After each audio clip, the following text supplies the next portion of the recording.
Reading through Lord of the Rings for the first time has been interesting because for the longest time I prided myself on being one of the very, very, very, very, very few fantasy writers who had never read Tolkien, was not influenced by it, never really knew anything about Lord of the Rings at all. And I really value that about my development as a creator and as a literary analyst and all that. I I feel in a lot of ways that Lord of the Rings kind of supersedes everything that fantasy has done before and after. I don't really accept the cope from a lot of Lord of the Rings fans that Tolkien made fantasy relevant or like invented it or whatever they try and pretend. It's laughably stupid, and it really does need to be just kind of condemned, like from the onset. Like, come on, just get out of here with that nonsense. But at the same time, like it does need to be acknowledged, like, what Tolkien did accomplish, creating a fully fleshed out fantasy setting with a lot of real history, a lot of effort put into it, especially when it comes to the linguistic aspect. And, it's perfectly good for what it is. Now, I definitely do not hate Lord of the Rings, and I do have a lot of respect for it. But at the same time, like, I do feel as if, to a certain extent, it has been put on a pedestal because, among fantasy fans, it's very difficult to kind of find any real critiques of Lord of the Rings at all. It's just the nature of the beast, really, in that this story made a lot of, became seen as an all-time classic of the genre. And I don't really think it necessarily lives up to that reputation because I do think it's slow paced. I do think it's boring. I do think there are a lot of things that don't really need to be there. Like, I feel as if Lord of the Rings, as a story, simply is filled with details that don't amount to much in the actual plot. Like, people always go, rant and rave about like how complex like the setting is, how much history it has, and that does work, in and of itself. It's the best part of it. But when you like read the actual story, when you see just like, the characters, walking and camping and interacting with each other, like you really have to wonder like what exactly is the point of all this? Because so many of them, it feels as if the characters don't really establish themselves. They don't really do anything. It's just them like discussing, the past and like the plans for the future, and then, oh, we got to destroy the ring, boys. It's it just feels like it drags on far too long for what it is, And there's always like this contrived like resolution to their problems, like, Perry and Mary and Pippin are kidnapped by orcs. Oops, here's this fantasy race we've never heard of before. The Ents coming to the rescue. It's like, really? Really, that's the solution you got for us here. It's like there should be real stakes. There should be like this real sense of danger, this real sense of like character growth and development. And it just doesn't really feel like there is. Like, for me, you don't really get a sense of character. You don't really get a sense of like characters as individuals. You don't really get a sense of like them actually mattering at all outside of like some representation of like their respective race, Like it's like, to me, it just feels kind of flat, boring, uninteresting. Tolkien at its best, I think. When I think about like, what makes the story really work, I think about like the sequence in Fellowship at the Shire, and I think about like the Council of the Ring, towards the end. Like that is, I think, kind of where like Lord of the Rings kind of establishes itself, as like just this like, just this bit part in this like grander narrative about, the history of the ring and how it ends. Like it's odd in that sense where it feels as if a good chunk of the story has already happened, and this is just one like little look at it. And to a lot of people, that's interesting. That's well done, and I agree. But when you think about like what's happening in the present day, it doesn't have the same kind of grandeur. It doesn't have the same kind of like vibe. It doesn't have the same kind of feel. Like it just feels as if like it never really hits the highs that it's supposed to. And I I do feel in a lot of ways that like a lot of the core themes of Lord of the Rings, like the idea of the personal redemption, they do fall flat for a lot of reasons. Like the idea of forgiving someone like Gollum to me is ludicrous and completely out of touch with my own values and my own ideal. Like the whole like Gandalf thing of just like do not be too eager to deal out death and judgment. It's like what are you talking about? Because we know what Gollum did. We know what he is. So like why not just kill him? He's never going to do anything of value ever. And like, the idea that he's going to, that's kind of the whole theme of the story is redemption. Like it just doesn't feel organic or natural. It feels very forced. Like I don't agree with this notion of personal redemption at all. Like it to me, it just feels as if Gollum was corrupted by the ring and never really had the capacity to handle that.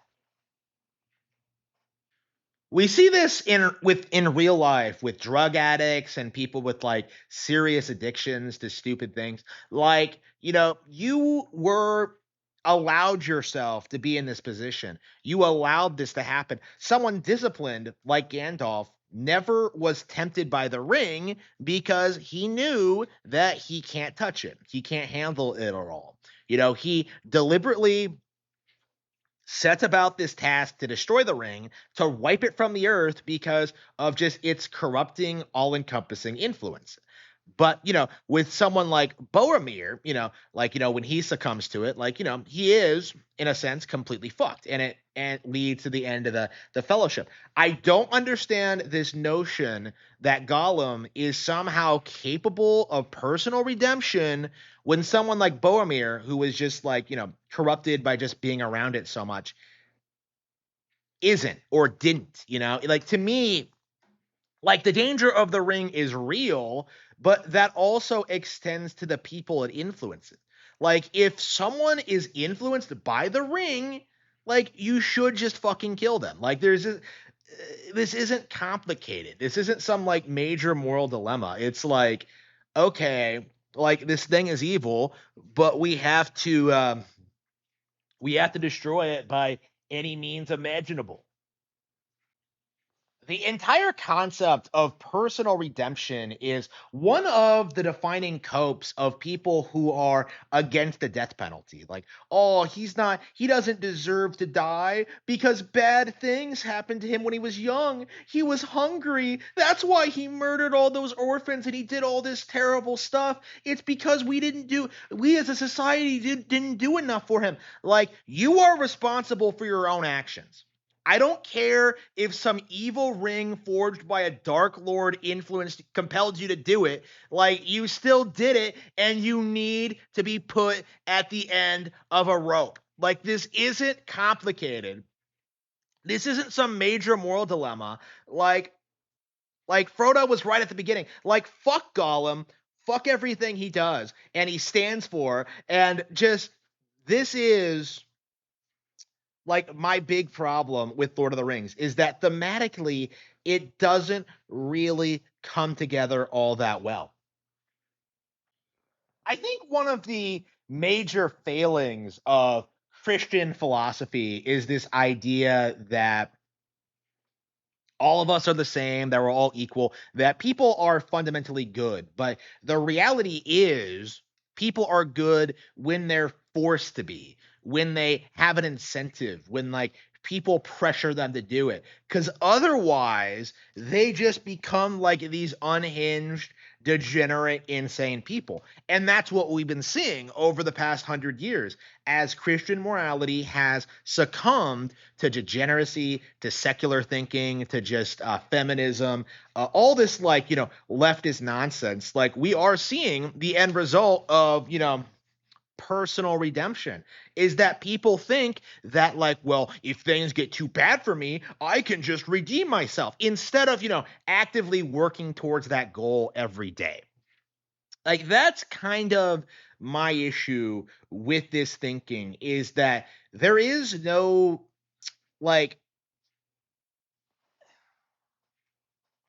there was never any reason to think that Gollum could be redeemed. Like Boromir was corrupted by that thing by just being around it for a while. Like Gollum had that thing for years and was like more negatively influenced by it than possibly anyone else in its history. So we are supposed to like not judge Golem for all of the things he's done, like all the evil he's committed and everything he's done because oh man, like he deserves a second chance.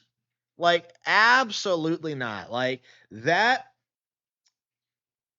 chance passed him by a long time ago. And this is kind of like my central point. This is the really interesting thing about it. Like about this whole thing. Like Harry Potter handled this dynamic a lot more effectively, because you see like Dumbledore trying to like reason with Riddle. You kind of see his progression into becoming Voldemort and becoming sinister and like, proceeding with the dark arts, killing that girl in the bathroom and like, proceeding to like, recruit his followers and like furthering his own political agenda and all that. Like Dumbledore was there. He saw it happen as his instructor, as his mentor figure, as like the only person that Tom Riddle was ever scared of, the only one he ever feared. And like in the end, there was nothing he could do.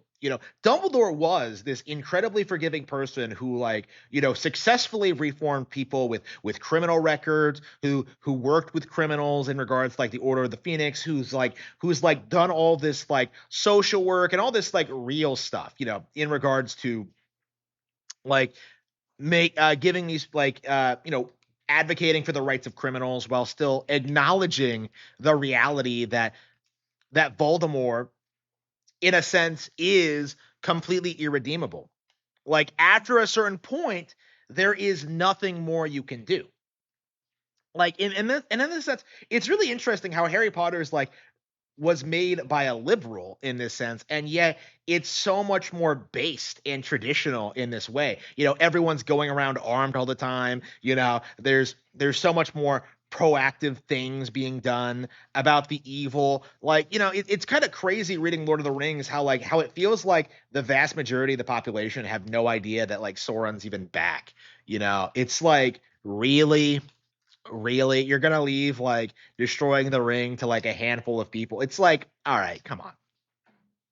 Like Harry Potter, it actually feels like a real large scale conflict that actually develops over time. And that's kind of my reasoning when I tell people that Harry Potter is indeed better than Lord of the Rings because it understands how to appeal to children. It has very unique mechanics. Like it has a fun, interesting fantasy setting. It's relatable, it's fun, and yet it does have this weird, dark edge to it. It's very good at balancing the wish fulfillment aspect of it with the idea of going to a magical school and being famous with like the darker reality of it. The idea that the society is on the verge of collapse, the idea that being famous isn't all it's cracked up to be, like the issues with like being an orphan and all that. Like Harry Potter is just has impeccably better pacing than Lord of the Rings because it made the genius decision of having each book have its own unique plot that ties into an overarching narrative.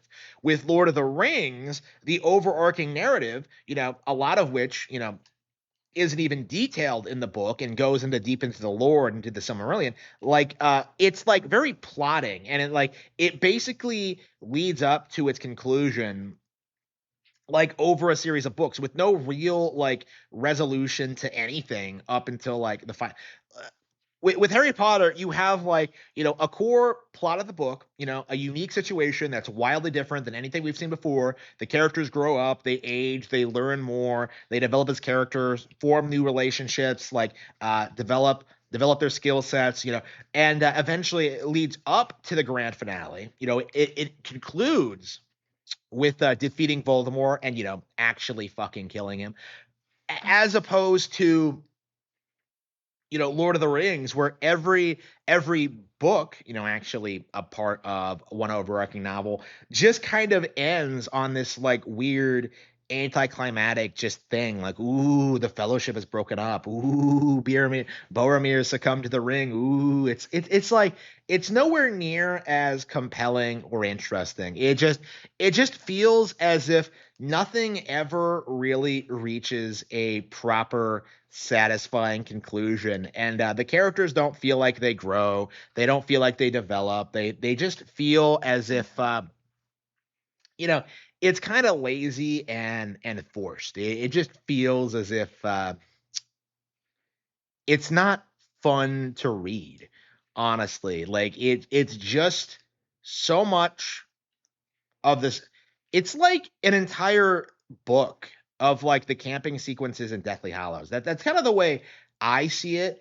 Because I remember when that book came out and people seed about the camping sequences, but like in Deathly Hallows they're brief. They do a lot to develop the characters and to develop the new unique situations. Like it was a big deal in Deathly Hallows, but in this, you know like who cares, like who cares about what happens to any of these people? It's just like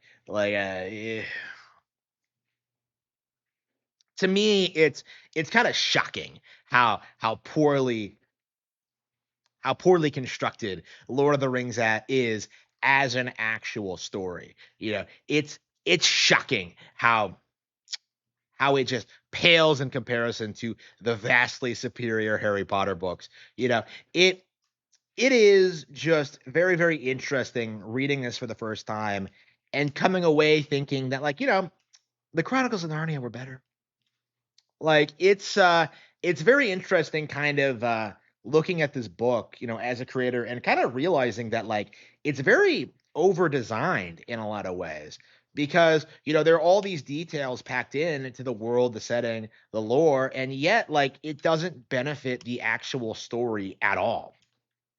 And that's kind of to me like the sign of like a very bad storyteller, in the sense where you're not really telling a story, you're telling something to like you're using the story as a vehicle to sell people on like some fringe idea you had. I think in Tolkien's case it was the language. That was something he wanted to do, was like invent the elvish language.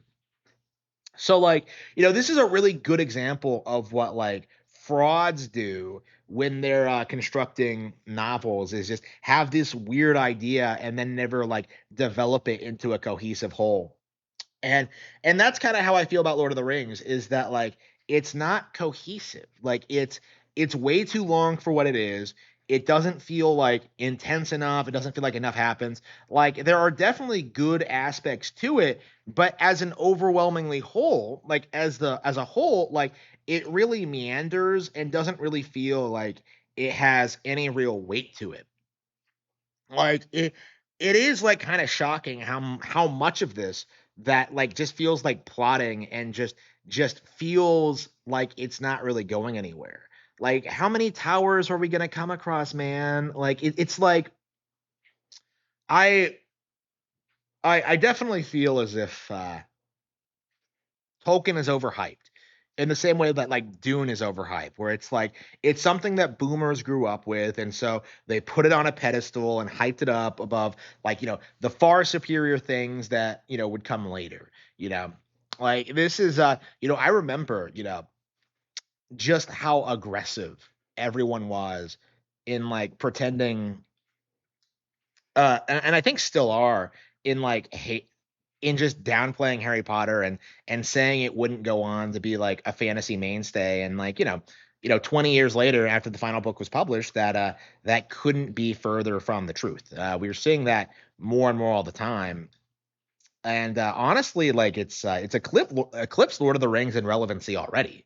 And I think the only reason it isn't considered better than it by a wide margin is because of like the stereotypical Harry Potter fan and just how like young they are and just how unsophisticated they are and just like how many of these people, to their credit, like never actually read any other books. Like that is a very real stereotype that does need to be talked about more about how Harry Potter fans don't really read anything else. And that's a real problem. Read another book is became a meme for a reason. But at the same time, it's perfectly normal for such a culturally iconic brand to attract this demographic of low lowest common denominator hangers on fans that don't really understand what makes it good. That kind of happens to Lord of the Rings, that happens to every popular thing, is that it just attracts people who aren't intelligent enough to understand what makes it good. And that's kind of the root cause of this Harry Potter fans not reading another book phenomenon, is that like, what else have you told these people to read? Is kind of my thing. If you say Lord of the Rings, they're going to find it slow, plotting, and boring because it is. So, with that being said, I expect to see over the next like 10, 20, 50 years that more people are going to start coming around to my line of thinking that Harry Potter is better than Lord of the Rings. And denying this fact simply makes you a boomer. It makes you an out of touch sycophant. It makes you someone who obsesses over Lord of the Rings and makes it their entire identity. Like Lord of the Rings can't hold a candle to Harry Potter. Fantasy has moved on. It's become more modernized. It's become more thematically relevant. It's done more to appeal to kids. Like the only reason people thought Lord of the Rings was relevant was because their boomer grandparents like refused to ever respect something like more modern children's literature. That's kind of the issue that we've been seeing over the past several years, and over time, I think more people will begin to acknowledge just how inferior Tolkien is to Rowling.